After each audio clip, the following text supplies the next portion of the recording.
outra vez diante de ti, abro meu coração, meu clamor tu escutas e fazes cair as barreiras em mim.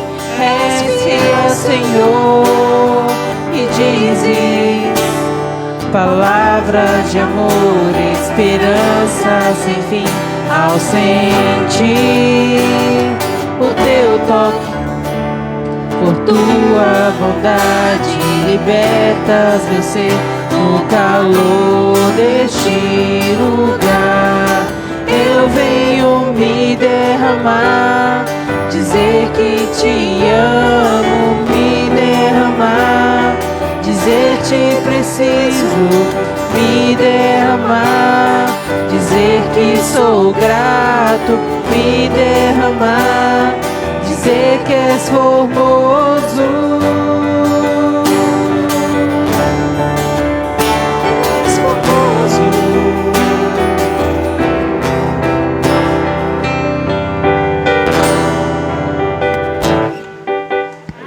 Morreu?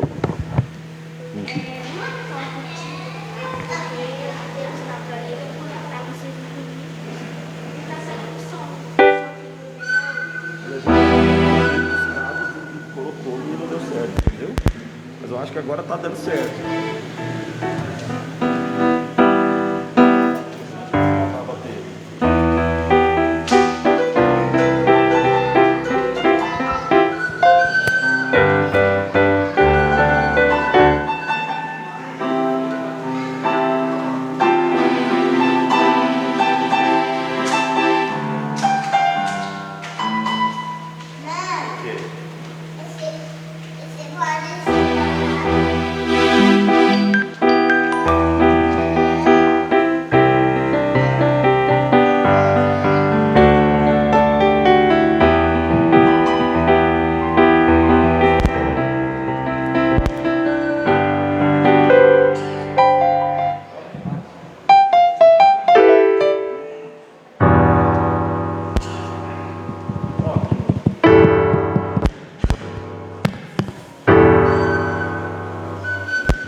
Oi, som, teste. Oi, oi, oi.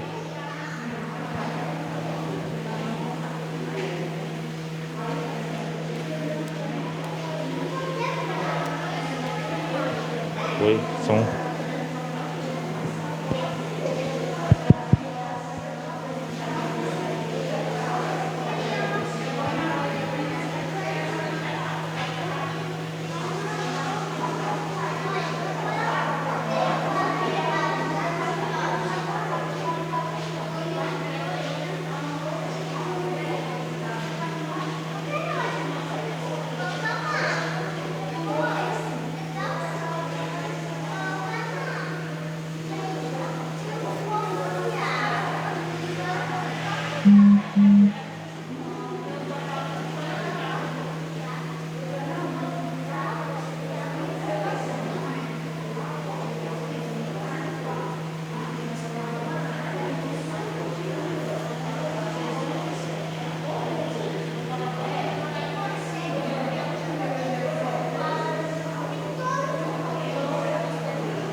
Lindo, lindo, lindo és.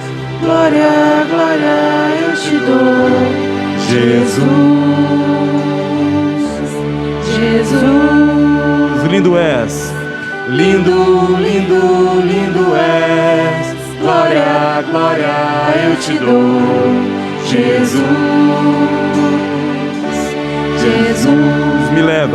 Me leva à sala do trono, mostra a tua beleza, quero ver tua face. Me leva à sala do trono, mostra a tua beleza, quero ver tua face. Lindo, lindo, lindo és. Glória, glória eu te dou, Jesus, Jesus. Lindo, lindo, lindo és. Glória, glória eu te dou, Jesus, Jesus.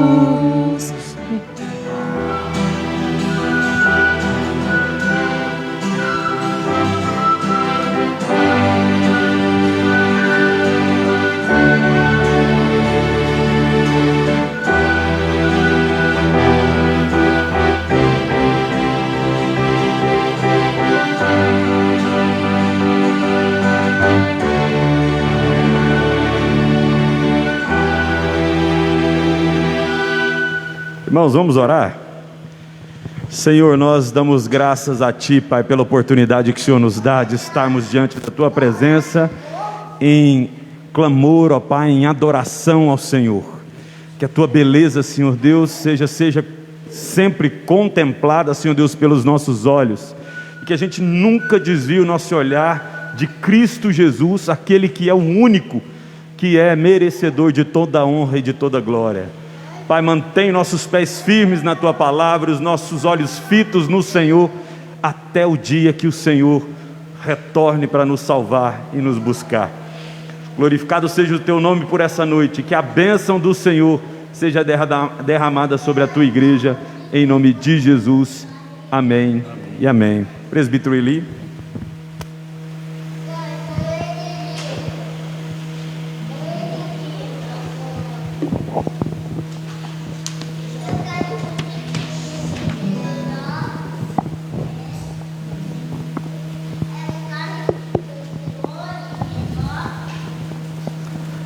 Saúde a amada igreja com a graça e a paz em Cristo Jesus. Queremos também nessa oportunidade poder saudar os nossos amados que estão nos assistindo via internet e que Deus possa estar abençoando as suas casas, a sua família. Nesse momento também a gente aproveita e eu convido a igreja, é um momento assim muito propício para a gente estar engrandecendo e glorificando o nome de Deus através de oração. Então quero convidar a igreja para que possamos nesse momento estar orando pela majestade de Deus, pelo poder dEle, pela misericórdia, pela grandeza dEle.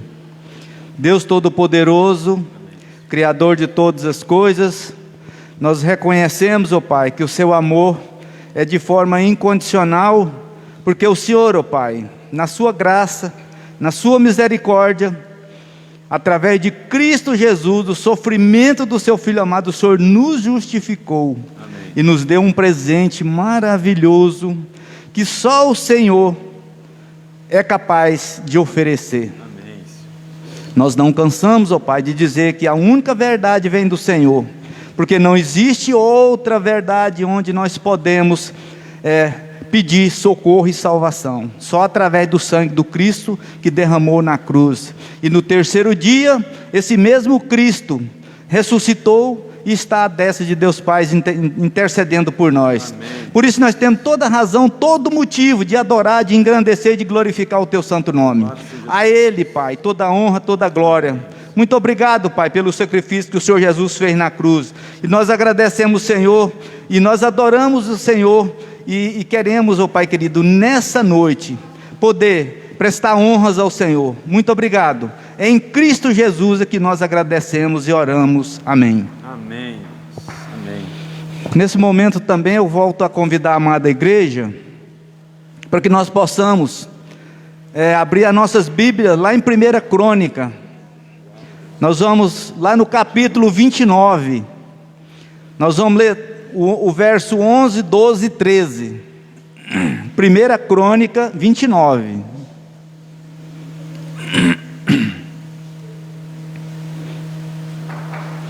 Eu quero, nessa oportunidade também, enquanto os irmãos localizam o texto, eu estou assim com ram-ram, mas é de alergia, viu? Pode ficar tranquilo. É só alergia. Eu vou fazer a leitura e os amados acompanham. 1 Crônica 29, verso 11, 12 e 13. Então vamos lá. Lá na palavra está escrito assim: Teu, Senhor, é o poder, a grandeza, a honra, a vitória e a majestade, porque teu é tudo quanto há nos céus e na terra. Teu, Senhor, é o reino, e tu te exaltaste por chefe sobre todos. Riquezas e glória vêm de ti. Tu dominas sobre tudo. Na tua mão há força e poder. Contigo está o engrandecer e a tudo dar força. Agora, pois, ó nosso Deus, graças te damos e louvamos o teu glorioso nome. Amém por essa palavra. Amém. Numa pequena e numa breve introdução aqui, nós podemos dizer que nesse texto Davi ora exaltando o nome e a majestade de Deus. Ele diz que tudo procede de Deus, toda força está no poder de Deus. Ele engrandece a Deus, dando graças e louvor pelo seu glorioso nome. Então, nessa oportunidade, eu quero ter a liberdade de poder convidar os irmãos para que nós possamos exaltar e adorar a Deus em oração. E nesse momento, eu quero tomar a liberdade e pedir o nosso irmão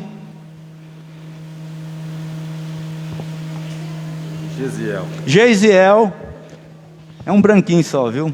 O irmão Geisiel, que ele nos conduza em oração de adoração.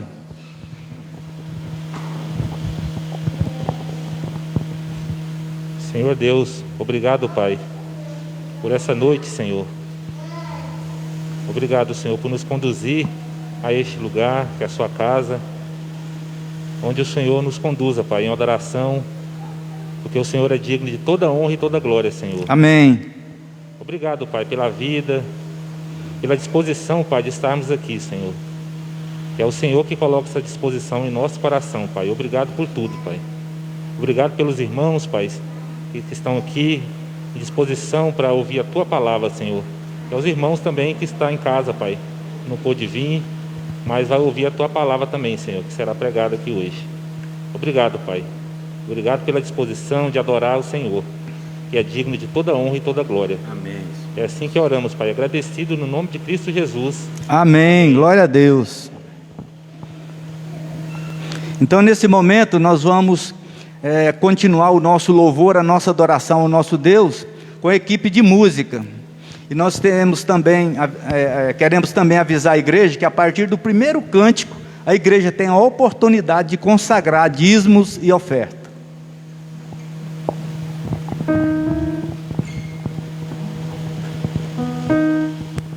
Vamos adorar o Senhor, meus irmãos. Se você puder, você pode ficar de pé para a gente poder adorar o Senhor com muita alegria no coração, assim como Ele mesmo diz que é para ser adorado nas Escrituras, cheio de júbilos, cheio de alegria, com novos cânticos de louvor e adoração ao Senhor. Vamos orar? Melhor, vamos adorar.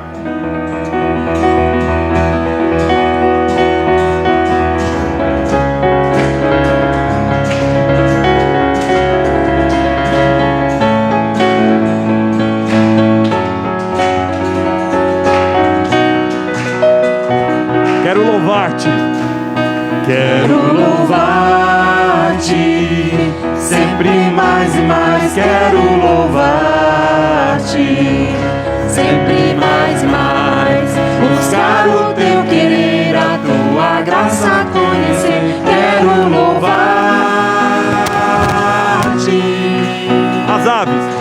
As aves dos céus cantam para ti, as feras do campo refletem o teu poder.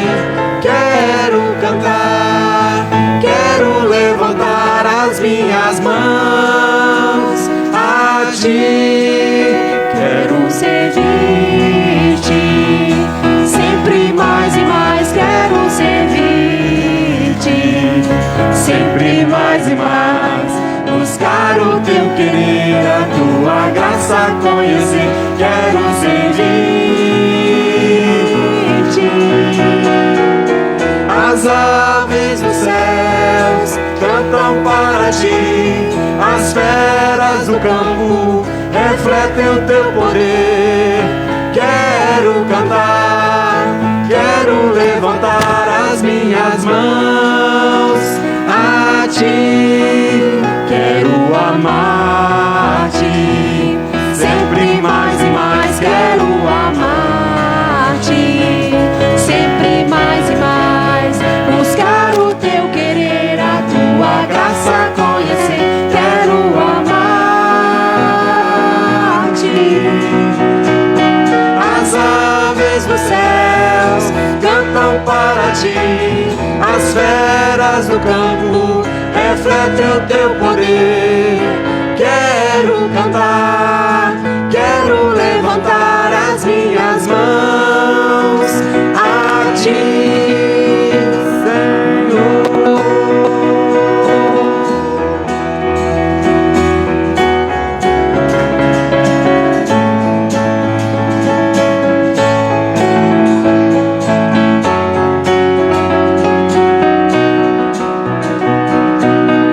Só a igreja, as aves. As aves do céu cantam para ti, as feras do campo refletem o teu poder. Quero cantar, quero levantar as minhas mãos a ti,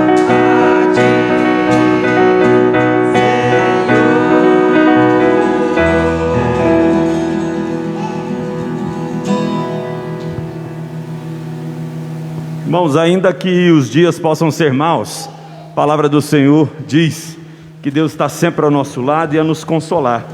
Então eu queria que você cantasse isso com muita fé.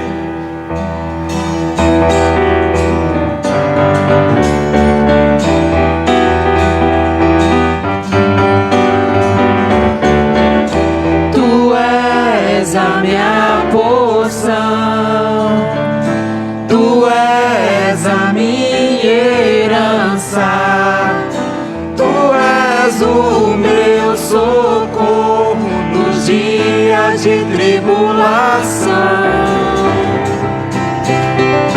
Mesmo que meus pais me deixem, mesmo que amigos me traiam, eu sei que em seus braços eu encontro salvação. Ainda que a figueira não floresça, ainda que a videira não dê o seu fruto, mesmo que não haja alimento nos campos, eu me alegrarei em ti. Ainda que a figueira não floresça, ainda que a videira não dê o seu fruto, mesmo que não haja alimento nos campos, eu me alegrarei em ti.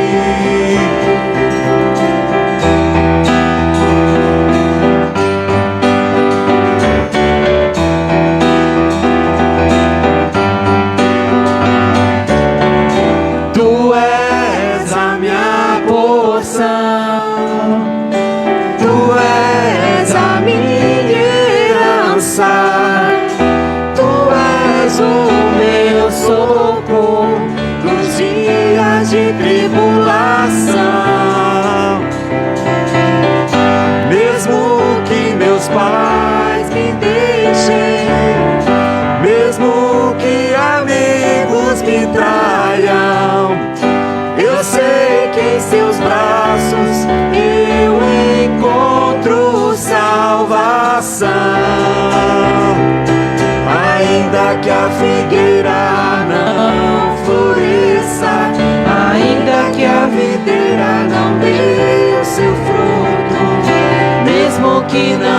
haja alimento nos campos, eu me alegrarei em ti. Ainda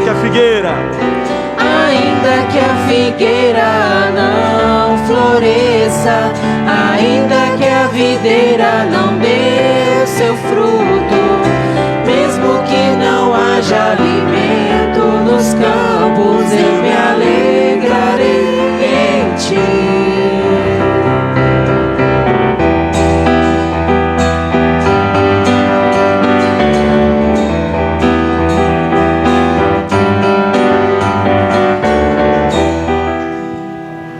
Louvado seja Deus. Vamos nos preparar para receber a mensagem do Senhor dessa noite. Queria te convidar para que nesse momento você apresentasse de fato seu coração, para que tudo aquilo que foi explanado, tudo aquilo, o texto que for lido, você possa receber dentro do teu coração, para que seja uma mensagem de fato que vai trazer consolo para a sua alma e paz para o seu coração.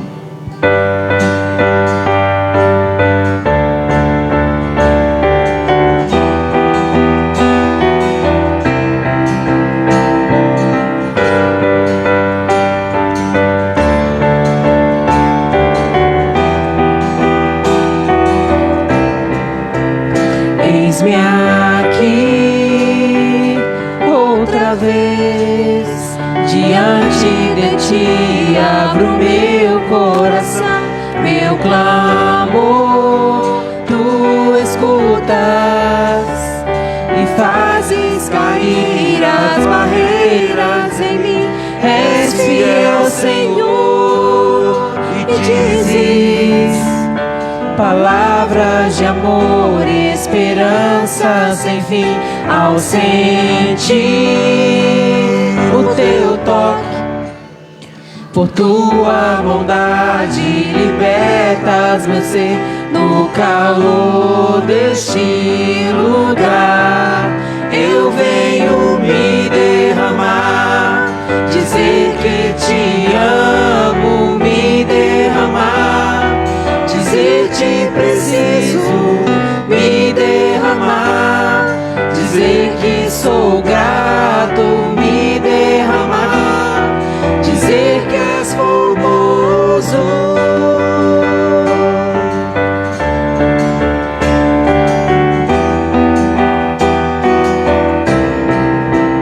Eis-me aqui outra vez, diante de ti abro meu coração, meu clamor tu escutas e fazes cair as barreiras em mim.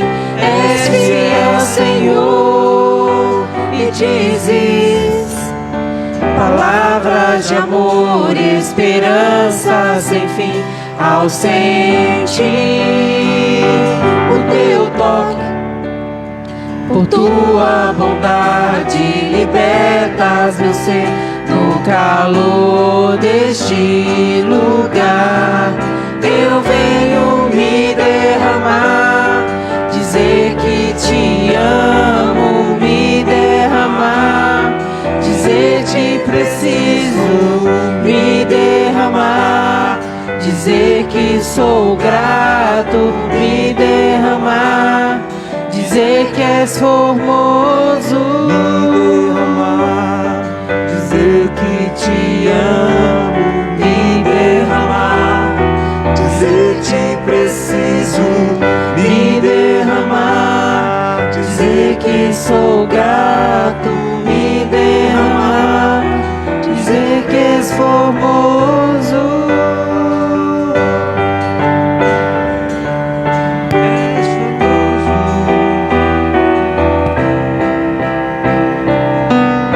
Pai querido, nós estamos alegres na tua casa, porque para nós é um privilégio muito grande, Pai, estar aqui para te servir, te adorar. Receba, Senhor, o nosso louvor, a nossa adoração. Receba, Senhor, tudo aquilo que o Senhor mesmo colocou em nossos corações para que fosse apresentado aqui. Derrama sobre a tua igreja a tua graça, o teu amor, a tua fidelidade, cada dia mais disposição e sabedoria vindo do Senhor para te servir. Seja o Senhor grandioso como o Senhor tem sido. Seja o Senhor abençoador como o Senhor tem sido. O Senhor tem nos protegido, o Senhor tem cuidado de nós, o Senhor tem nos alimentado. Muito obrigado, Deus, por esses momentos aqui na tua casa.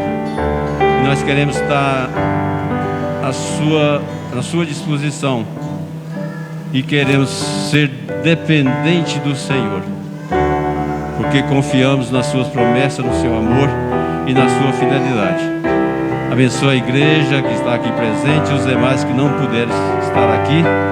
Que o Senhor esteja visitando, Pai. Que o Senhor esteja cuidando individualmente de cada um daqueles que estão em casa. Abençoe a nossa casa, abençoe o nosso bairro, abençoe os nossos vizinhos, abençoe o nosso estado. Coloca no coração do teu povo como é prazeroso te servir e te adorar. Perdoe, Pai, os nossos pecados. É confiado na sua promessa, no seu amor, que nós oramos em nome do Senhor Jesus. Amém. Amém. Poder se sentar?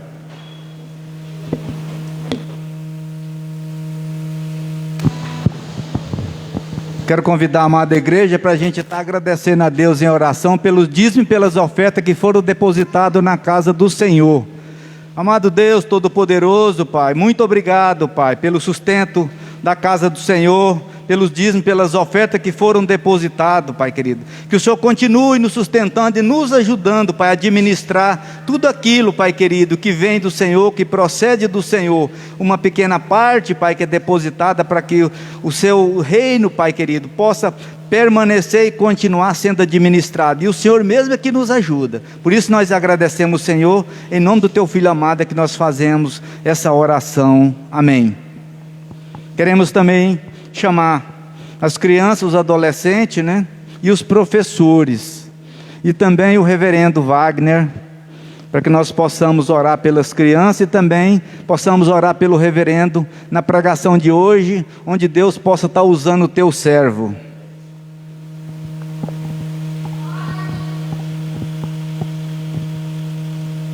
Então vamos orar. Amado Deus Todo-Poderoso, Pai querido, queremos aqui, Pai querido, agradecer ao Senhor pela vida de cada criança, pelos seus familiares, que hoje, Pai querido, o Senhor possa, Pai, qualificar as pessoas que estão lá para orientar, Pai querido, sobre a Tua palavra, e o Senhor, com a Sua bondade, com seu zelo com essas crianças, o Senhor possa colocar entendimento no coração deles, Pai. Esse é o nosso desejo, a nossa oração em Cristo. Queremos também nessa oportunidade, nessa noite, de engrandecer e glorificar o Teu santo nome, nós colocamos na Sua presença o Teu servo Wagner, Pai querido, que vai ministrar a palavra hoje. Que o Senhor dê sabedoria e entendimento, Pai querido, na hora de falar da palavra, porque nós queremos que essa palavra, Pai, edifica o nosso coração. Então usa o Teu servo como ferramenta do Senhor para a honra e glória do Teu santo nome, é que nós oramos. Amém. Alô, pastor.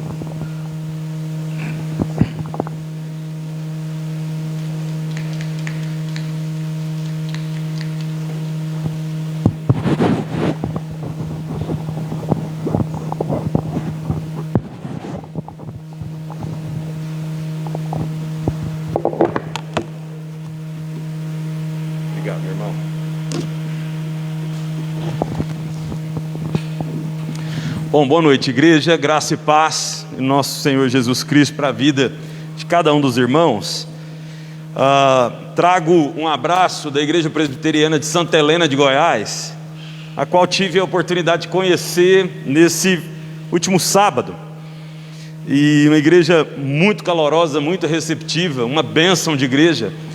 E trago um abraço de toda a liderança, em especial do Ministério de Casais, né?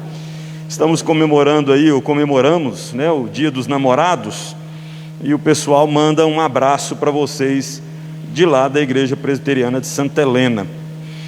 Queria te convidar para você abrir sua Bíblia em Romanos, capítulo 9. Romanos 9,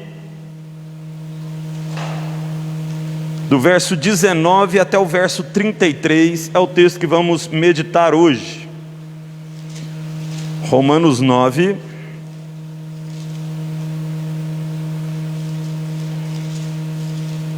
verso 19 ao 33. E eu queria que você prestasse muita atenção na leitura desse texto e mantivesse sua Bíblia aberta aí, porque por várias vezes vamos voltar ao texto para a gente entender algumas questões que Paulo, o apóstolo de Cristo, está tratando aqui nesse texto. Romanos 9, do 19 ao 33. A palavra do Senhor diz assim: porque sendo livre, melhor, meus irmãos, desculpe, eu estou no 1 Coríntios 9. Amém. Tu, porém, me dirás, de que se queixa ele ainda? Pois quem jamais resistiu à sua vontade? Quem és tu, ó homem, para discutires com Deus? Porventura, pode o objeto perguntar a quem o fez: por que me fizeste assim? Ou tem o oleiro direito sobre a massa, para do mesmo barro fazer um vaso para a honra e outro para a desonra?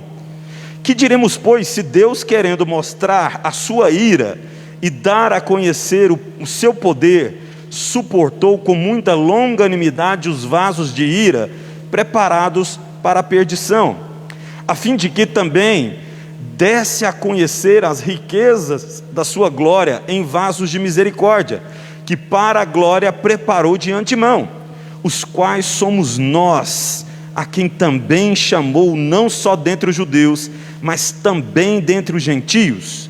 Assim como também diz em Oséias: chamarei povo meu ao que não era meu povo, e amada a que não era amada. E no lugar em que se lhes disse: vós não sois meu povo, ali mesmo serão chamados filho do Deus vivo. Mas relativamente a Israel, dele clama Isaías: ainda que o número dos filhos de Israel seja como a areia do mar, o remanescente é que será salvo, porque o Senhor cumprirá a sua palavra sobre a terra cabalmente em breve.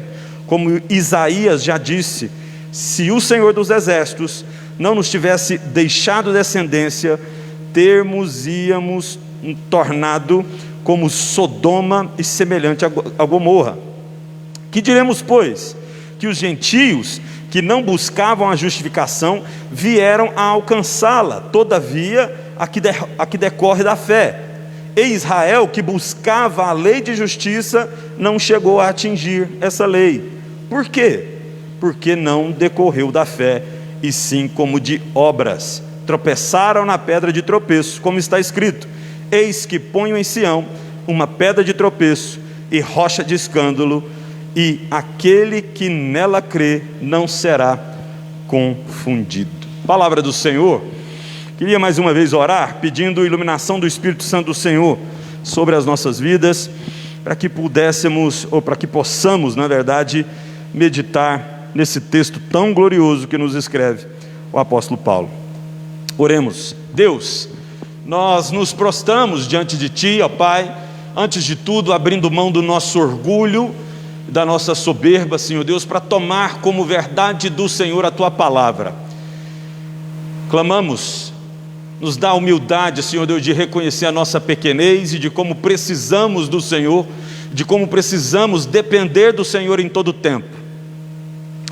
E me ponho nessa posição agora como servo do Senhor, clamando para que através da Tua misericórdia eu seja capacitado por Ti, ó Deus, para explicar a Tua palavra a Teu santo povo, e para que essa explicação, Senhor Deus, redunde em glórias ao Teu nome. Aplica a Tua verdade ao nosso coração, Senhor, e saiamos dessa noite aqui convictos, ó Pai, do quanto o Senhor nos ama e do quanto o Senhor tem dedicado a sua atenção ao seu povo, aqueles que creem pela fé. Louvado seja o Teu nome mais uma vez nessa noite, engrandecido seja o Teu nome, e que o Espírito Santo do Senhor toque no nosso coração e nos faça compreender as verdades santas do Senhor, em nome de Jesus, amém, amém. Irmãos, pensem num time de futebol, o dirigente do time de futebol, indo escolher reforços para o seu time, logo depois de ter passado uma temporada bastante ruim.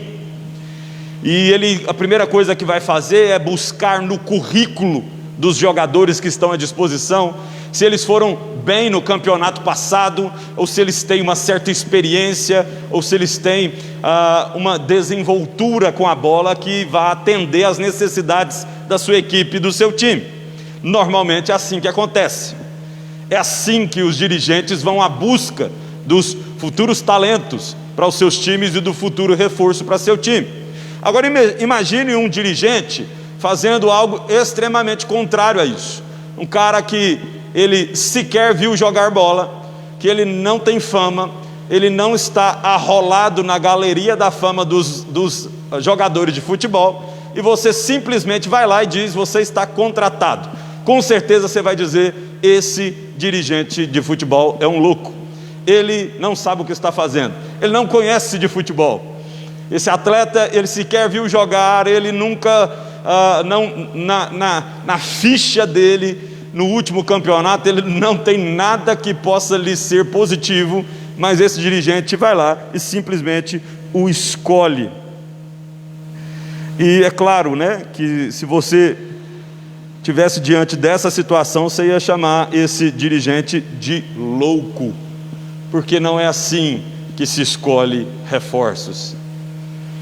Quando a gente olha para o que o apóstolo Paulo acabou de dizer aqui, ele usa exatamente a ideia de escolha, Deus escolhendo exatamente pessoas que não são boas, Deus escolhendo pessoas que não têm a ficha limpa, Deus escolhendo pessoas que não jogaram o último campeonato muito bem, Deus escolhendo pecadores, e fez essa escolha pela sua livre graça e vontade.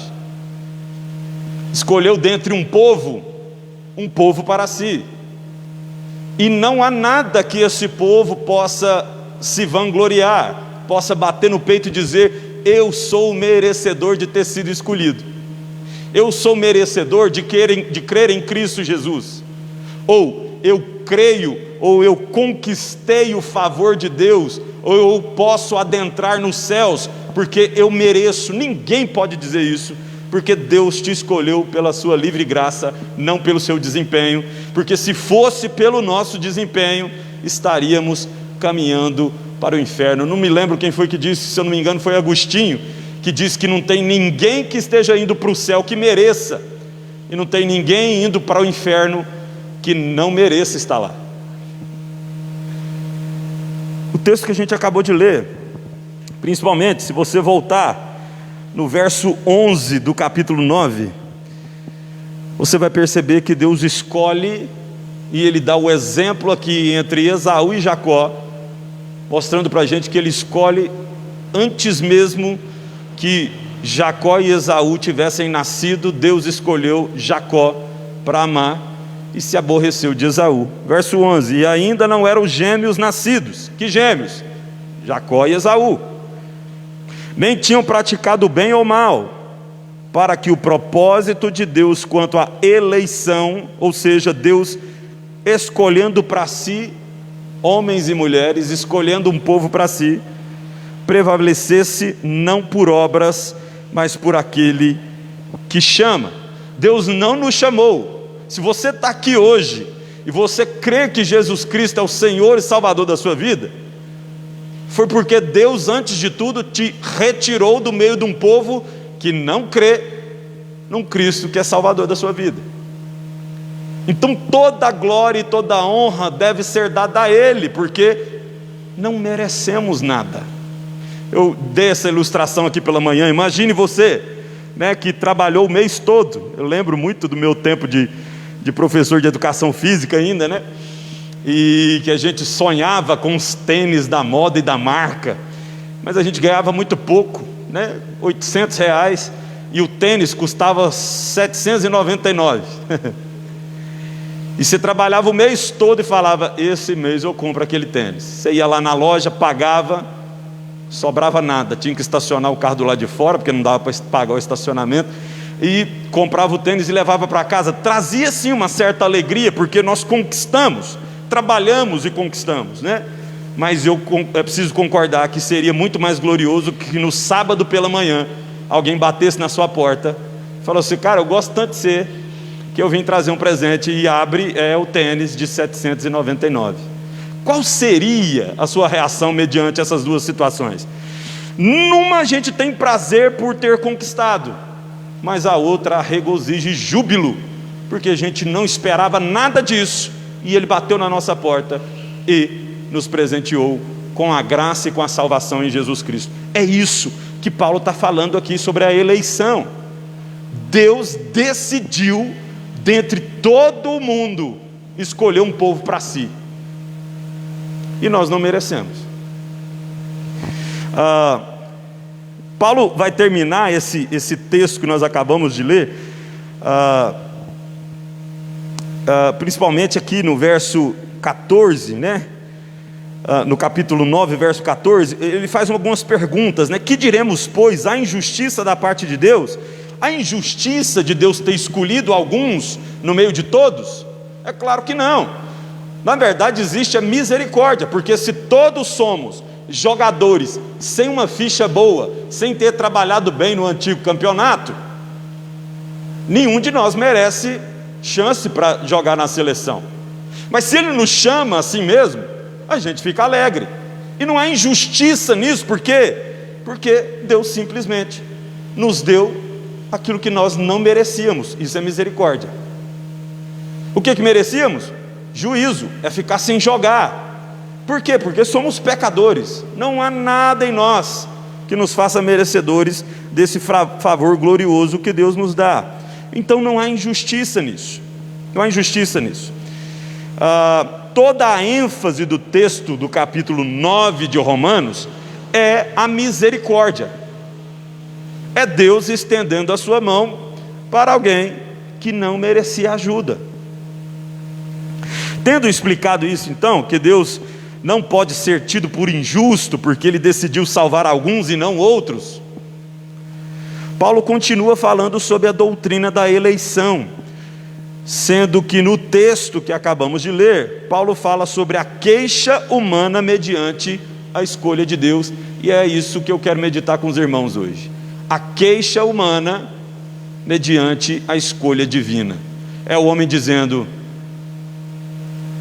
não aceito, eu não consigo entender isso, por que o Senhor escolheu? E Deus vai responder para o homem que está se questionando: por que você escolheu alguns e não todos? Ou por que você não rejeitou todos? Ou por que você não me escolheu? O apóstolo Paulo faz essas perguntas para nos descortinar o que Deus fala sobre a eleição. Então, sobre esse tema que a gente vai meditar hoje, eu queria ver com os irmãos aqui algumas coisas que o apóstolo Paulo pode nos ensinar.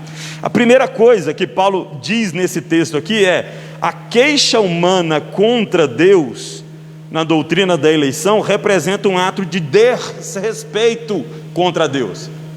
Se você ler mais uma vez o verso 19, 20, 21, você vai perceber como que o apóstolo Paulo está tratando essa pessoa que está questionando Deus. Olha o que ele diz: tu, porém, me dirás, de que se queixa ele ainda? Pois quem jamais resistiu à sua vontade? Sabe o que o apóstolo Paulo está fazendo aqui? Eu já disse isso para os irmãos. Ele está usando um meio de expor as suas ideias, que é chamado de diatribe. Ele está num diálogo imaginário com alguém, ok? E ele faz as perguntas que provavelmente essa pessoa estaria fazendo para ele. É como se essa pessoa estivesse dizendo assim: mas como que Deus pode então condenar as pessoas se Ele é soberano em escolhê-las? Se Ele escolheu alguns e não outros, e esses que Ele escolheu seguem a tua vontade, buscam viver uma vida de santidade, buscam lhe obedecer, como que Ele pode tratar com justiça, condenando aqueles que Ele não escolheu? Essa é a pergunta que esse homem imaginário está fazendo para o apóstolo Paulo, e o apóstolo Paulo vai responder essa questão. Quem és tu, ó homem, para discutires com Deus? Perceba, Perceba o tom da resposta. Perceba que o apóstolo Paulo, ele não responde o questionamento, ele faz outro. Ele faz o seguinte: você não está invertendo os papéis? Não é Deus que deve nos questionar, e não é Deus que está na posição de julgar. Por que você acha que você pode dizer para Deus o que Ele deve fazer? Perceba como que Deus está tratando o questionador aqui, mesmo que seja um questionamento que está sendo imaginado pelo apóstolo Paulo. Ele está colocando o homem no seu lugar e Deus no seu devido lugar. Então Paulo organiza essa argumentação falando sobre a doutrina da eleição. Tu, porém, me dirás de que se queixa ele ainda, pois quem jamais resistiu à sua vontade? Em outras palavras, a pergunta é: por que Deus se queixa se ele é soberano sobre todos? Por que Deus está insatisfeito se tudo o que acontece está debaixo da sua soberania? A petulância do interlocutor, ou desse que está questionando a Deus, se dá em questionar a insatisfação de Deus. Se foi Ele mesmo que escolheu alguns e outros não, essa pergunta petulante diz respeito a Deus, pois tenta atribuir a Deus a responsabilidade dos pecados dos homens, liberando os homens de suas responsabilidades na prática do pecado. A pergunta é capciosa. Lembre que alguns versos atrás o apóstolo Paulo fala que Deus é o responsável por salvar as pessoas, mas Ele também é quem endurece, e ele cita Faraó. Lembra de Faraó? Diz que Faraó se enraivece com o povo, mas diz que o próprio Deus também endurece o coração de Faraó. Então como que Faraó poderia ser julgado por Deus se foi o próprio Deus que o endureceu? De alguma forma, o apóstolo Paulo está mostrando para a gente nas Escrituras que tanto aqueles que não são os eleitos, eles têm responsabilidade pelos seus atos maus, que a responsabilidade humana e a soberania de Deus, elas caminham lado a lado nas Escrituras. Mesmo o ímpio, no qual Deus deixou ele no seu pervertido caminho, ele não pode dizer para Deus: a culpa é do Senhor, porque foi o Senhor que me deixou sem a sua iluminação. Não, ele é responsável pelos seus atos. De alguma forma, mas como isso pode acontecer? Acontece porque está registrado nas Escrituras e a Bíblia ensina isso. É bem verdade que tem muitas coisas que a gente não vai conseguir, com a nossa mente limitada, entendê-las, mas a Bíblia trata com a mesma intensidade tanto a responsabilidade humana como a soberania de Deus. E o apóstolo Paulo está dizendo assim: quem é você para dizer que Deus não deveria estar insatisfeito com pecadores cometendo pecado? Você está querendo dizer que Deus é culpado a respeito disso? Você está se colocando na posição de juiz, estando diante do maior dos juízes? É isso? É isso mesmo que você está fazendo? Essa é a reflexão que o apóstolo Paulo quer trazer para esse questionamento, ou para esse questionador. Mas para essa possível pergunta insolente, Paulo dá 3 respostas simples e diretas. Primeiro: quem és tu para se dirigir assim a Deus? Verso 20. E a palavra que o verso 20 traz aqui, quem é este homem para discutires com Deus, é um termo grego que nos remete à ideia de alguém que não é alguém que está discutindo mansamente, porque Deus não nos impede de falarmos as angústias do nosso coração para Ele. Eu me recordo, os irmãos conhecem esse testemunho meu aqui, mas o Rafael, o meu menino, o maestro da flauta que vocês viram tocar aqui hoje, Rafael, quando nasceu, a gente percebeu que ele tinha uma cor diferente, ele era meio azuladinho, meio amarelado. Foi feito o exame e diagnosticou: o Rafael tinha uma insuficiência cardíaca, um vácuo criado dentro do coração, E aí diagnosticamos isso, logo vem: Senhor, por quê? Deus não nos impede de fazermos isso, desde que não o culpemos dessas coisas, desde que seja com reverência. desde que entendamos que Deus é soberano, inclusive sobre o mal que acontece conosco. Resultado, meus irmãos, o Rafael já recebeu o nome de Rafael, Deus que cura, porque na gravidez houve descolamento da placenta. A esposa teve que ficar mais de 40 dias deitada, para que não tivesse prejuízo algum. A gente escolheu, né, antes mesmo do nascimento, até por conta dessa questão, Rafael, Deus que cura. Mas a gente ainda não sabia que lá na frente Deus ia dizer: escolheram o nome certo, eu sou o Deus que cura. Fizemos o exame, a médica diz 3 meses depois precisamos repetir o exame para ver se com o crescimento do Rafael, se esse vácuo ou se essa má formação ela vai aumentar, porque daí é cirúrgico. Fizemos o exame e pela graça de Deus, o Deus que cura, ela disse: não tem mais nada, o menino está beleza. Deus não nos impede de apresentarmos nossas demandas, pelo contrário, Ele fala: ei, vocês pedem e não recebem, porque vocês pedem mal, para a sua vanglória. Batei, batei e abrir-se-vos-á. Ele nos ensina a orar sem cessar. A Bíblia fala disso. Apresentemos nossas súplicas. Mas essa forma de se dirigir a Deus de uma maneira irreverente, questionando a Deus de uma maneira hostil, ela procede de alguém que está com o coração vazio de Deus. A gente tem um evento clássico nas Escrituras, né, de Jó, que foi afligido por grandes tribulações, e ele as apresenta diante de Deus, e Deus dá para Jó uma resposta parecida com essa que o apóstolo Paulo está dizendo aqui. Jó 38, verso 1, olha o que diz: depois disso, o Senhor, do meio de um redemoinho, respondeu a Jó: quem é este que escurece os meus desígnios com palavras sem conhecimento? Cinge, pois, os lombos como homem. Deus está falando para Jó: se põe de pé, Jó, que agora sou eu que vou falar contigo. Escuta aí umas verdades. Pois eu te perguntarei e tu me farás saber. Onde estavas tu quando eu lançava os fundamentos da terra? Dízimos, se tem entendimento. Deus pergunta para Jó assim: onde é que você estava quando eu estava criando o universo, Jó? Ei, Deus pode sim escolher uns e não escolher outros. Ele é Deus. É simples assim. Quem és tu para questionares a Deus? Paulo também responde dizendo: Deus tem o direito sobre as criaturas e não o contrário. Verso 20: quem és tu, homem, para discutires com Deus? Porventura pode o objeto perguntar a quem o fez: por que me fizeste assim? Você não está invertendo as coisas, não?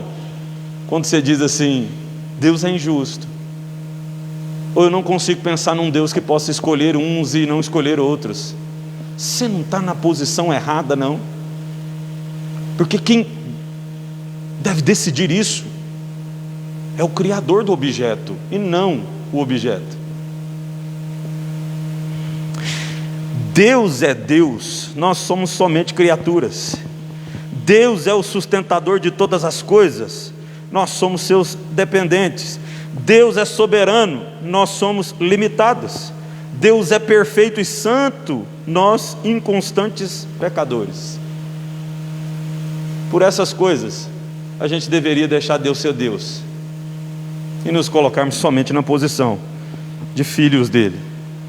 Falando sobre a pequenez do homem e a grandeza de Deus, John Stott, ele fala o seguinte: Deus tem o pleno direito de lidar com a humanidade caída conforme queira, seja de acordo com a sua ira ou sua misericórdia. Deus não é apenas o Criador, é também o governador moral do universo.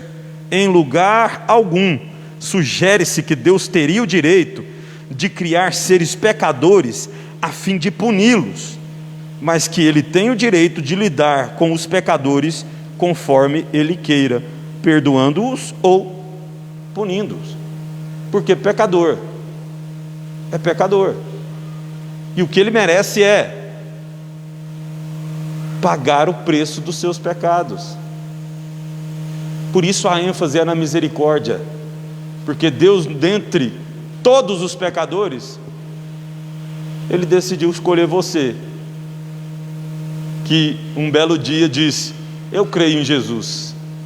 Jesus entra e perdoa dos meus pecados e entra no meu coração, seja o meu Senhor. No dia que você fez isso, você estava manifestando na história o que Deus tinha feito na eternidade. Ele te escolheu.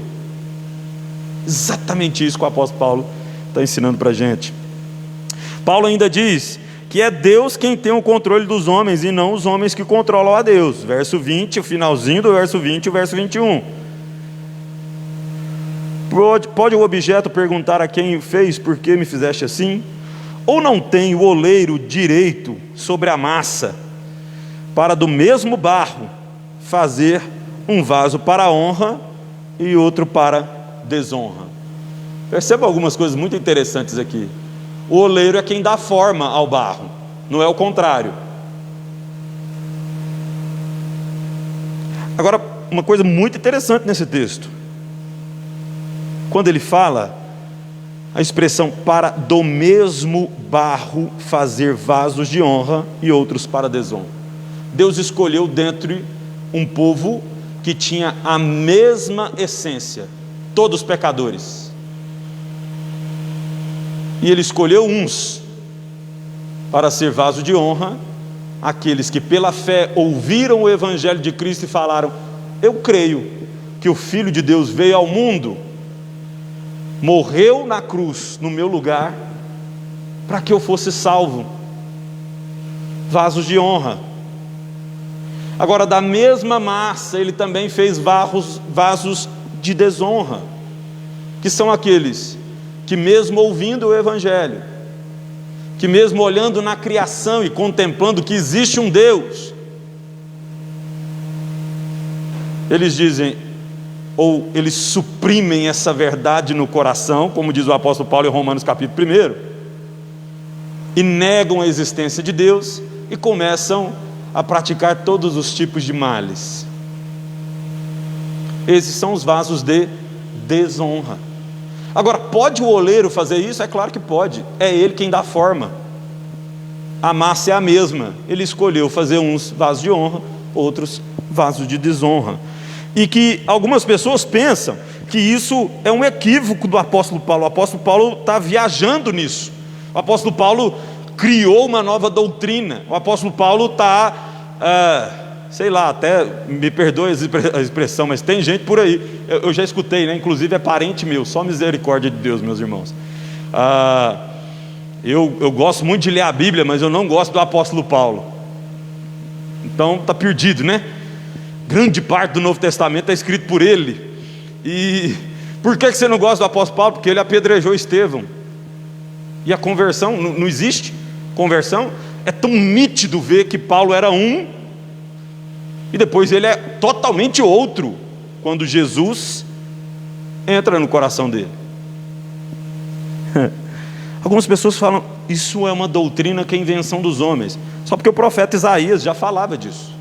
Isaías 49, que inclusive foi lido hoje pela manhã, Escola Bíblica Dominical. Olha o que ele diz: ai daquele que contende com o seu Criador, e não passa de um caco de barro entre outros cacos. Acaso dirá o barro ao que lhe dá forma: que fazes? Ou a tua obra não tem alça? Perceba, o contexto é parecido. Quando Isaías escreve isso, é exatamente na época que Ciro está liberando o povo para voltar para Jerusalém, para a reconstrução do templo. O questionamento do povo é: Deus é injusto, porque Ele está usando um ímpio para nos abençoar. A pergunta é: caco de barro, quem és tu para questionar isso? O povo de Deus questionando ao Senhor, a resposta é a mesma. Falando sobre o direito divino de escolha, William Hendricks, ele diz o seguinte: se até mesmo um oleiro tem direito, da mesma massa de barro, de fazer um vaso para a honra e outro para a desonra, então com certeza Deus, nosso Criador, tem o direito da mesma massa de seres humanos, que por sua própria culpa precipitou-se no poço da miséria, eleger alguns para a vida eterna e permitir que os demais permaneçam no abismo da degradação. Alguns podem dizer: mas eu não fiz, ou não me tornei pecador porque eu quis. E eu concordo com você em alguns momentos, mas a Bíblia diz que por meio de um homem entrou o pecado no mundo. Então, pecado está para além de mentir, cobiçar, desejos impuros, relações sexuais impuras. Pecado é uma condição que começou depois que Adão pecou. Então, depois de Adão, Davi vai dizer: em pecado me concebeu minha mãe. E não é muito difícil de você testar, comprovar isso na sua vida prática. Acorde pela manhã e diga assim: hoje eu não vou pensar mal de ninguém. Você já começou pecando, contando uma mentira, que você vai pensar mal de alguém. Então você já merece o juízo de Deus. Você já está evidenciando aquilo que o apóstolo Paulo diz em Romanos 5,12, aquilo que ele diz em Romanos 3, 10 ao 11, não é isso? Não há um justo sequer, não há quem busque a Deus. Todos se desviaram, estão desfacelados da glória de Deus. Acabou-se a glória. Então Paulo está dizendo: você não tem condições de fazer essa avaliação. Deus escolheu uns para a honra e outros para a desonra, e pronto. A segunda lição que a gente aprende nesse texto, Paulo nos ensina nesse texto, Deus é glorificado nessa escolha e não questionado. Essa é uma coisa que a gente precisa entender aqui. Verso 22 até o verso de 29. Ele está mais uma vez fazendo algumas perguntas. Que diremos, pois, se Deus, querendo mostrar a sua ira e dar a conhecer o seu poder, suportou com muita longanimidade os vasos de ira preparados para a perdição? Ele está dizendo assim: o que a gente pode dizer contra Deus, se Deus decidiu revelar a sua ira e o seu poder? Esses vasos de honra, ou melhor, esses vasos de desonra, que o negam, que o rejeitam, mas que mesmo assim Deus suportou eles com muita longanimidade, porque a grande verdade é que somos eleitos de Deus, somos povo de Deus, e por isso somos abençoados. Mas tem um monte de gente por aí que não é eleito de Deus, que não honra a Deus, que não busca a Deus, que não tem temor de Deus, e tem carro, caminhonete, ar-condicionado, avião, né? Que experimenta de boas colheitas, porque Deus faz chover sobre a terra. Deus está tolerando. Como que Deus pode ser injusto, sendo que são homens que não honram, mas mesmo assim estão desfrutando de tudo aquilo que Deus criou e fez, de todo o cuidado de Deus? Não tem argumento contra isso. E perceba uma coisa, né? O verso 23, a fim de que também desse a conhecer as riquezas da sua glória em vasos de misericórdia, que para a glória preparou de antemão. Os vasos de glória foi Deus quem preparou, mas no verso 22, os vasos de ira foram preparados. E a ideia do texto aqui é uma ideia de uma ação reflexiva, ou seja, na verdade é a voz média. No grego tem essas coisas: voz ativa, voz passiva, voz média, ou voz reflexiva. Voz ativa é quando você é o autor da ação. Voz passiva é quando você recebe uma ação de alguém.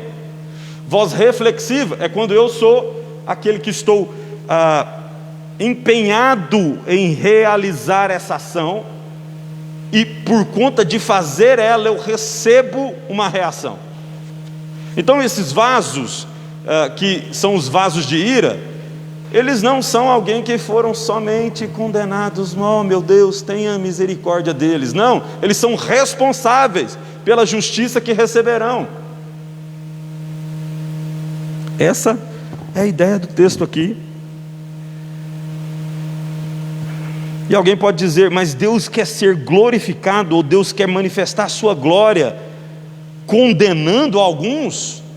Que Deus horripilante é esse? Ou que Deus orgulhoso é esse? Mas aqueles que falam isso estão esquecendo que os homens merecem a punição. Então, na verdade, o qualitativo, o adjetivo não é de Deus odioso, mas Deus justo. Ele está dando o que os vasos de ira, que eles mesmos buscaram a sua destruição, Ele está dando o que eles merecem. Não há injustiça da parte de Deus nesse sentido. Sem falar que, quando a gente diz que Deus está buscando a sua glória, excluindo alguns do seu povo, ou julgando alguns, a gente está tentando atribuir uma atitude nossa, ou uma prática nossa, a Deus. Porque somos nós que buscamos a nossa glória em detrimento do outro. Somos nós que fazemos isso. Somos nós que procuramos nos envaidecer, fazendo o outro menor.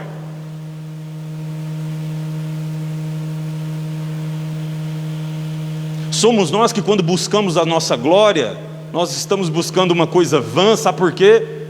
Porque somos todos iguais, criados à imagem e semelhança de Deus. Então, quando a gente quer destacar, a gente está sendo soberbo, vaidoso. Agora, igual a Deus não tem ninguém, gente. O errado é quando nós queremos ser melhor do que o outro. Agora, quem é melhor que Deus? Faz parte da essência dele buscar a sua glória, porque não há ninguém como ele. Paulo também deixa claro que Deus manifesta a sua glória de duas formas. A glória de Deus se manifesta na sua justiça, tratando com justiça os vasos de ira, porque eles são merecedores dessa justiça. E ele também revela a sua glória com misericórdia, quando ele derrama sobre os vasos de honra aquilo que eles não merecem, que é a salvação, que é o benefício de Deus. E nesse ponto ainda preciso destacar que os vasos de ira, eles são totalmente responsabilizados pelos seus atos pecaminosos. A Bíblia fala disso. Deus também manifesta a sua glória através da sua grande misericórdia.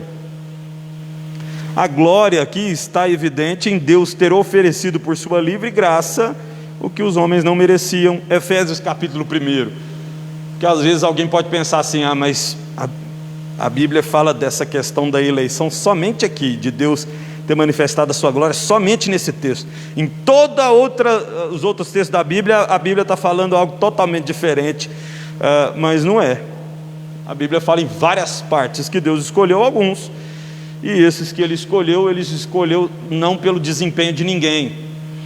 Efésios 1: assim como nos escolheu nele antes da fundação do mundo, para sermos santos e irrepreensíveis perante Ele em amor, nos predestinou para Ele, para a adoção de filhos, por meio de Jesus Cristo, segundo o beneplácito da sua vontade. O que motivou a Deus a nos escolher?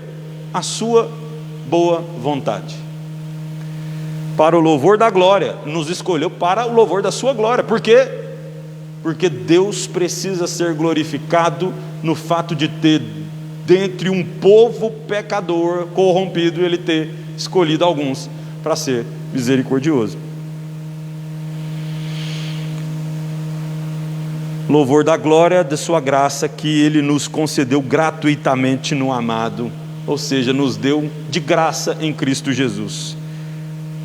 Por fim, fica evidente a glória de Deus no fato dele escolher para si um povo que é um povo espiritual. Lembra que o apóstolo Paulo está tratando aqui, muito provavelmente, com um espectador judeu, né?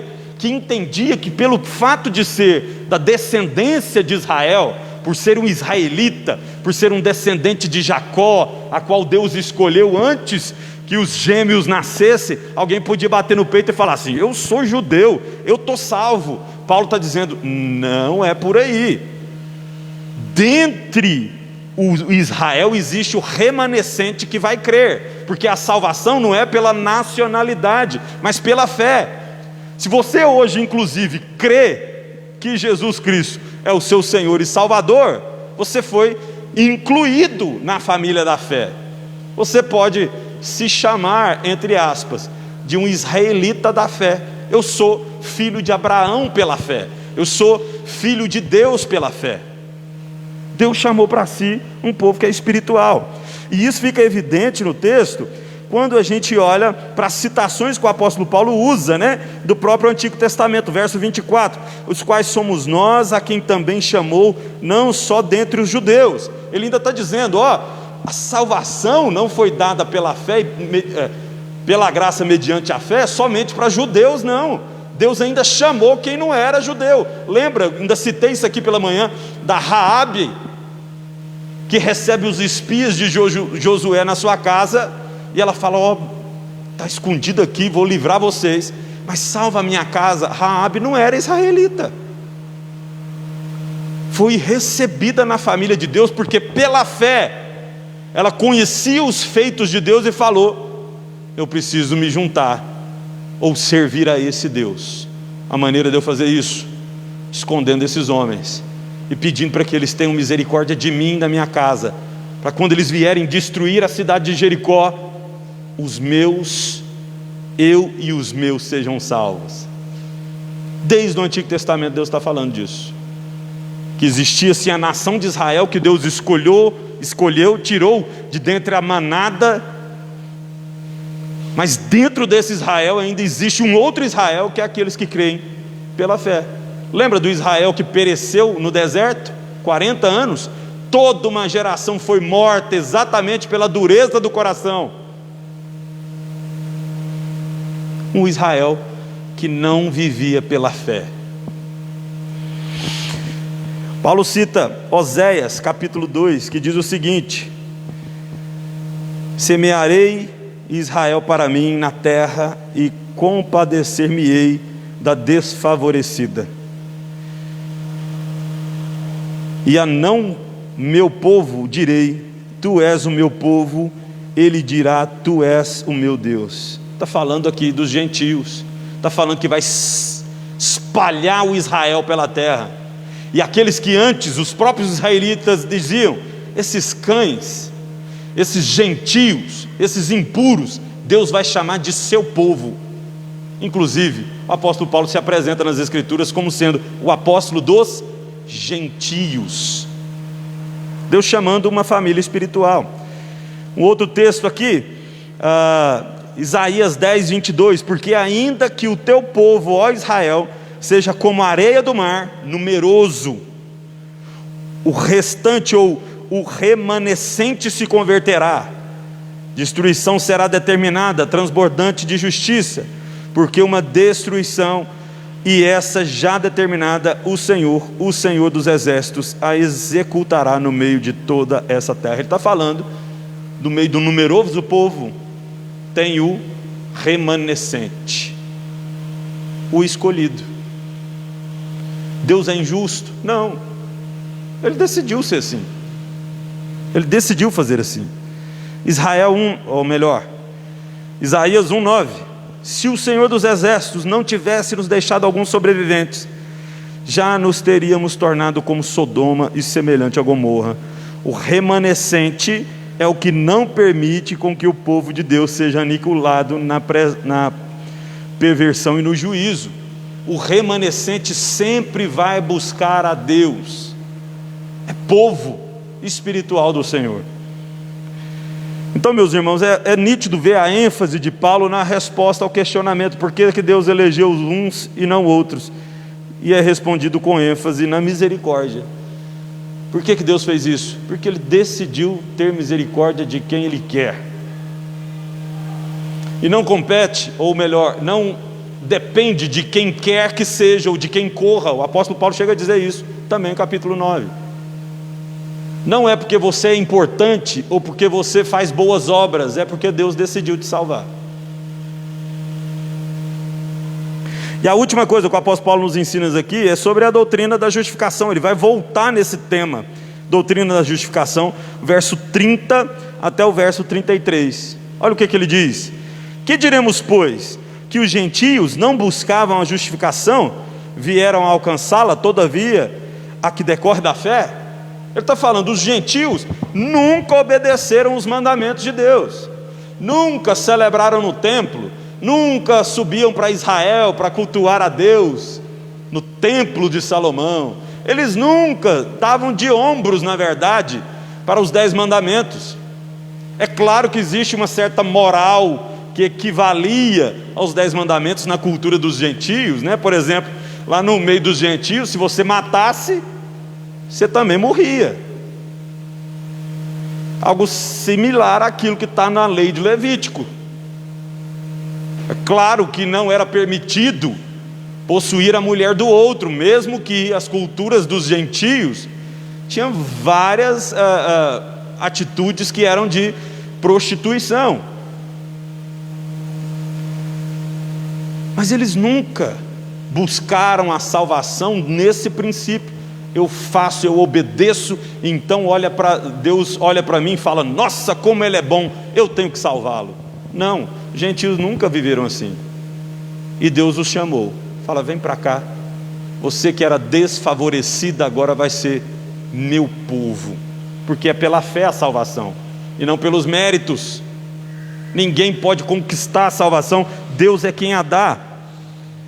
E ele continua: e Israel, que buscava a lei da justiça, não chegou a atingir essa lei.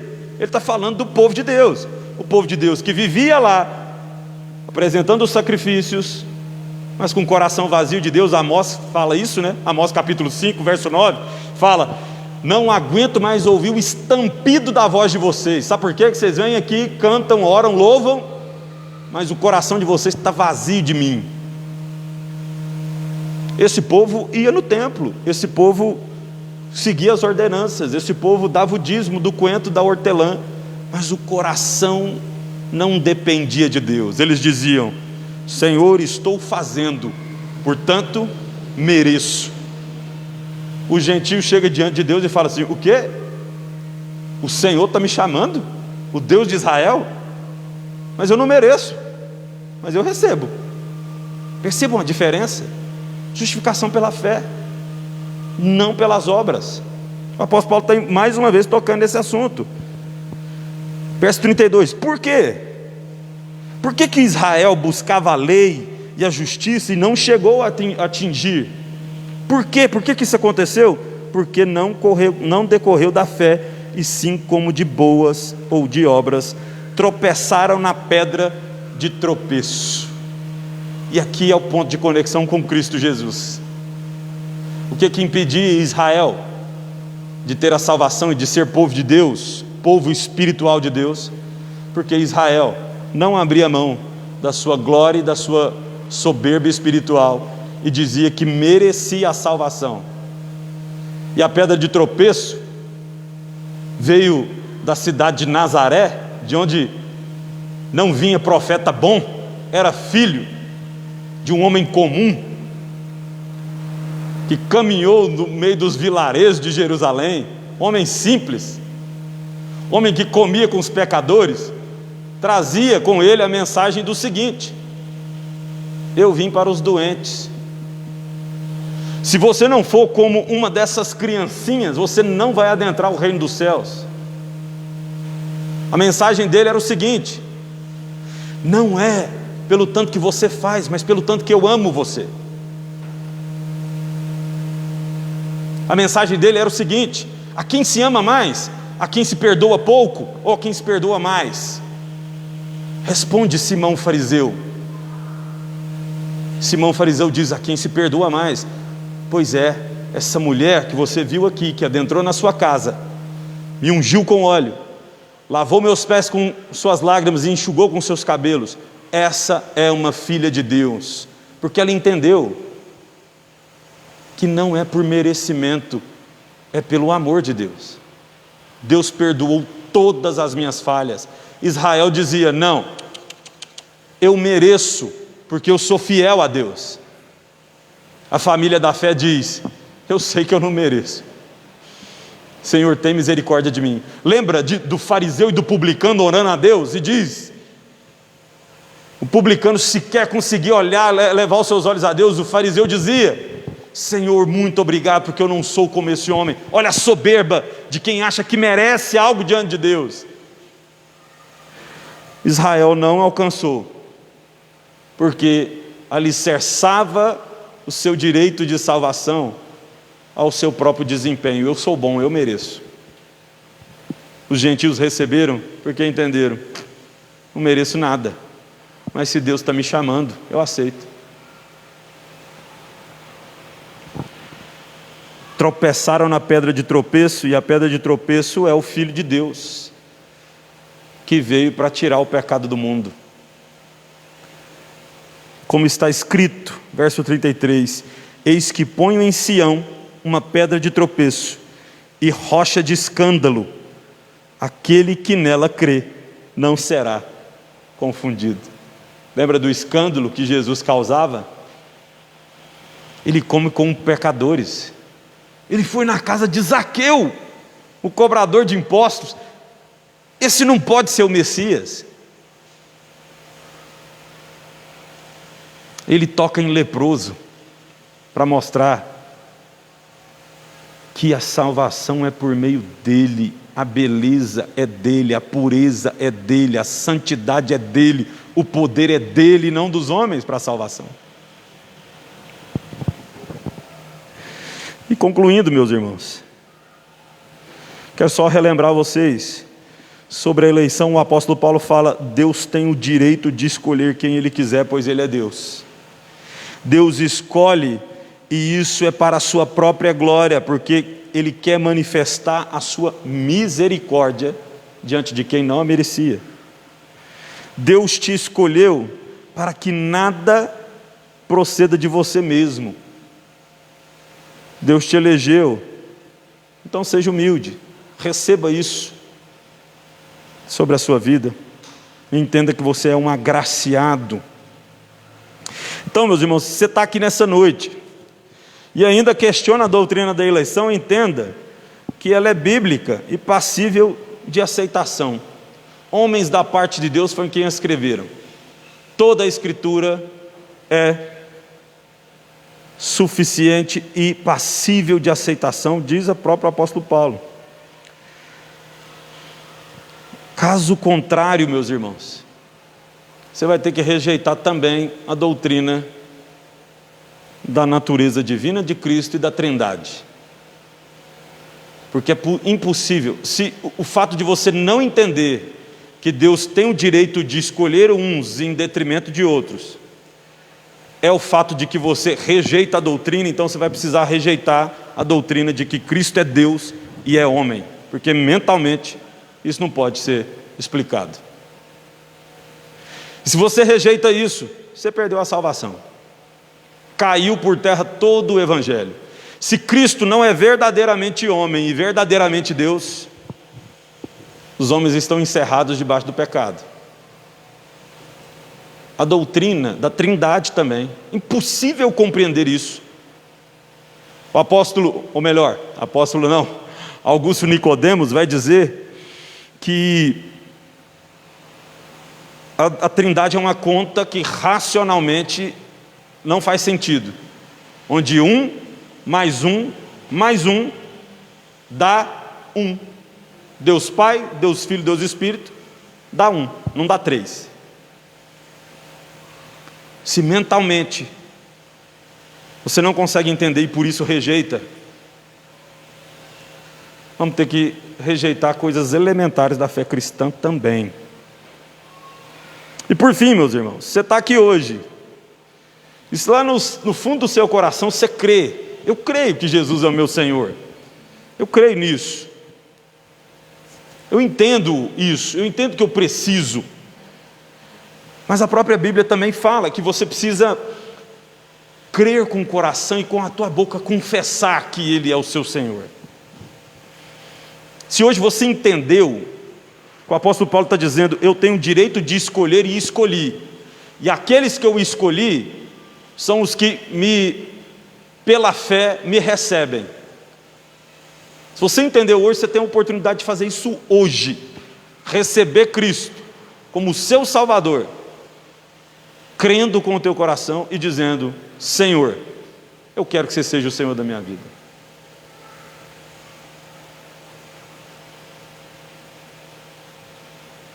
Você quer fazer isso hoje?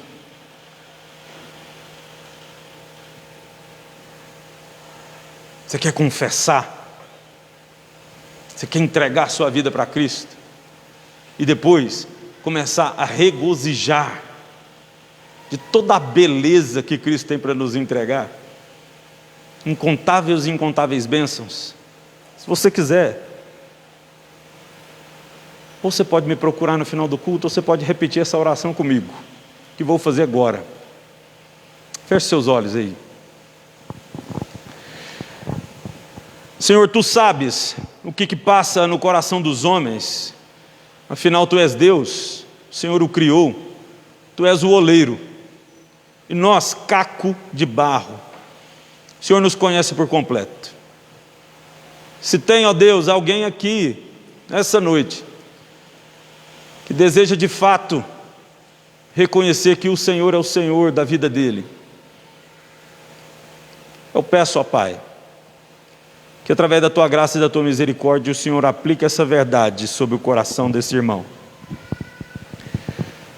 para que ele possa então se revestir da obra que Cristo realizou na cruz, e desfrutar de todas as bênçãos que Ele entrega a seu povo, os eleitos de Deus.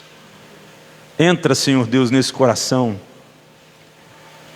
toca nessa vida, Deus, que essa pessoa entenda o quanto ela é amada pelo Senhor,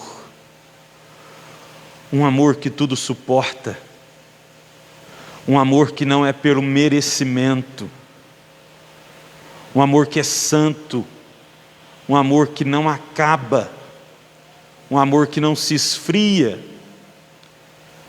Pai, entra nesse coração, abençoa, Senhor Deus, essa pessoa, traz esse discernimento, de que antes mesmo que o mundo houvesse sido formado, o Senhor já tinha escolhido. No nome santo de Jesus eu clamo, que essa verdade adentre corações nessa noite, seja de pessoas aqui presentes ou daqueles que nos assistem pela internet, que o Senhor entre nesse coração.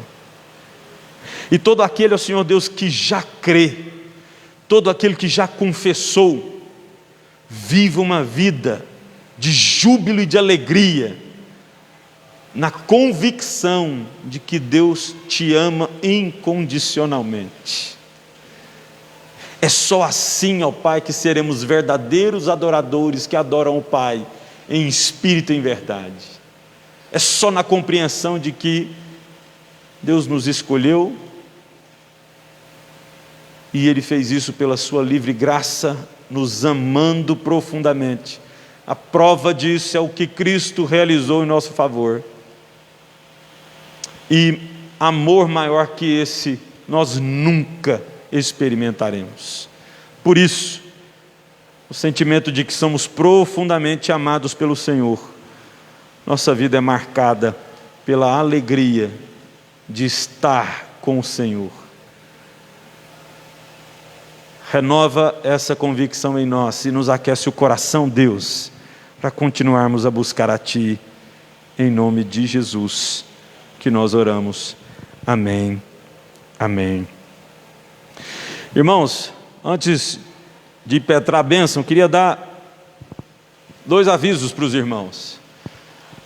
Nós voltamos a formar as nossas cestas básicas, então se você pode trazer algum alimento, se no dia da sua compra mensal, você se lembrar, fala, eu vou comprar um arroz a mais, ou um feijão a mais, ou um óleo a mais, porque esse eu vou destinar lá para a igreja, para que a gente possa abençoar a vida de pessoas que estão precisando. Esses dias recebemos uma doação de um saco, 60 quilos, deve ser aquilo, não sei, né? Um saco mesmo de arroz, colhido lá na lavoura, ainda estava até com casca, orgânico, né? E um saco de feijão também. Fomos no projeto ProAme, né? De restauração, cuidado com viciados em droga. Abençoamos aquele lugar, foi maravilhoso. Mas você pode nos ajudar, traga. Segundo aviso, é que no próximo domingo, a gente vai estar passando pelo nosso pleito, né, de eleição para os indicados ao cargo de diaconia e presbiterato.